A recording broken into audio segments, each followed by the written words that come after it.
Everyone, আমি মৌ। স্বাগত জানাই। আজ বেরিয়ে পড়েছিলাম গ্রসারি বাজার করতে। চলে গিয়েছিলাম রিলায়েন্সে।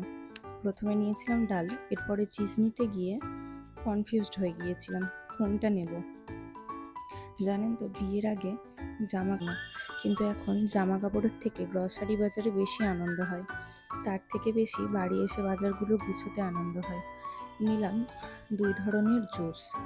হঠাৎ লোকজন আসলে দেওয়া যাবে, আর ইচ্ছে মতো যখন তখন খাওয়াও যাবে। সবজি বাজারটাও কোনো কোনো সময় নিয়ে চলে আসলেও এই গ্রসারি বাজারটা আমরা একসাথেই যাওয়ার চেষ্টা করি।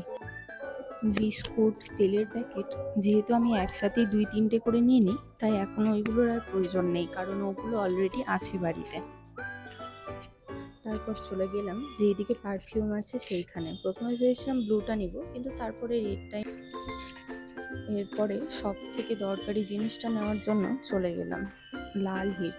যে পরিমাণে এই গরমে পিঁপড়ের উৎপাত বেড়েছে না, সেই জন্য এই লাল হিটটা সব থেকে দরকারি। সব কিছু নেওয়া হয়ে গেলে বিলিং কাউন্টারে ও বিলগুলো করিয়ে নিচ্ছিল। ভিড় ছিল, অল্প সময় লেগেছিল, ঠিক আছে। বাজার করতে আসলে তো জানতাম অনেকগুলো বাজার হবে, সেই জন্য ব্যাগটা সাথে করেই নিয়ে এসেছিলাম। এখান থেকে আর ব্যাগ নেওয়ার প্রয়োজন পড়েনি। এখান থেকে তারপর ঠিক হলো যে আমরা কুলফি খেতে যাব, কারণ এই গরমে কিছু ঠান্ডা খাওয়ার ইচ্ছা হলো, সেই জন্য ভাবলাম কুলফিটাই ভালো হবে। যাওয়ার পথে পড়েছিল বুড়িমার মন্দির। যেই দিক দিয়ে আমরা যাচ্ছিলাম সেই দিকেই মন্দিরটা ছিল, সেই জন্য প্রণাম করে নিয়ে ঠিক বুড়িমার